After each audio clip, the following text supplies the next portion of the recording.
अस्सलाम वालेकुम। कैसे हैं आप सब? उम्मीद है बखैर होंगे। चलिए आज हम पढ़ेंगे अल्लामा इकबाल के मिली और इस्लामी शऊर।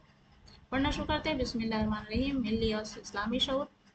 अल्लामा इकबाल का मुताला नहायत वसी था, काफ़ी वसी मुताला था अल्लामा इकबाल का। उन्होंने इस्लामियात पर वसीयत और गहराई के साथ गौर व फिक्र किया था। इस्लाम मज़हब पर बहुत ज़्यादा गहराई से बारीकी से गौर व फिक्र किया और यही बुनियादी चीज़ है जिसने अल्लामा इकबाल को शायर मर्शिद से शायर इस्लाम बनाया। यही गौर व फिक्र है जो उन्होंने शायर इस्लाम बनाता है। और उनका कौमी व मिली और इस्लामी शऊर अपनी बुलंदी की तमाम मंजिलें तय करके इस नतीजे पर पहुंचा था कि दुनिया की कामयाबी का ज़मन सिर्फ इस्लाम है। यानी दुनिया में जो भी कामयाबी है वो सिर्फ इस्लाम के रास्ता पर चलने से है।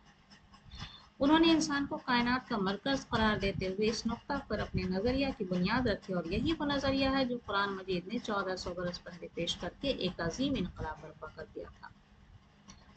अल्लामा ने रूमी, गजाली, इब्न तैमिया, इब्न सीना, फराबी और इब्न अरबी वगैरह के अफकार से तासुर कबूल किया। ताहम हकीकत यह है कि उन्होंने बराह रास्त भी इस्लाम और फ़लसफ़ा इस्लाम का गहराई से मुताला किया।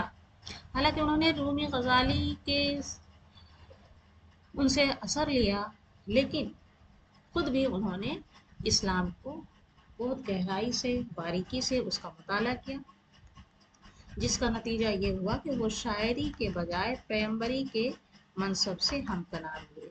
गर्ज इस्लाम और इस्लामी उलूम और अफकार पर अल्लामा की गहरी नज़र थी।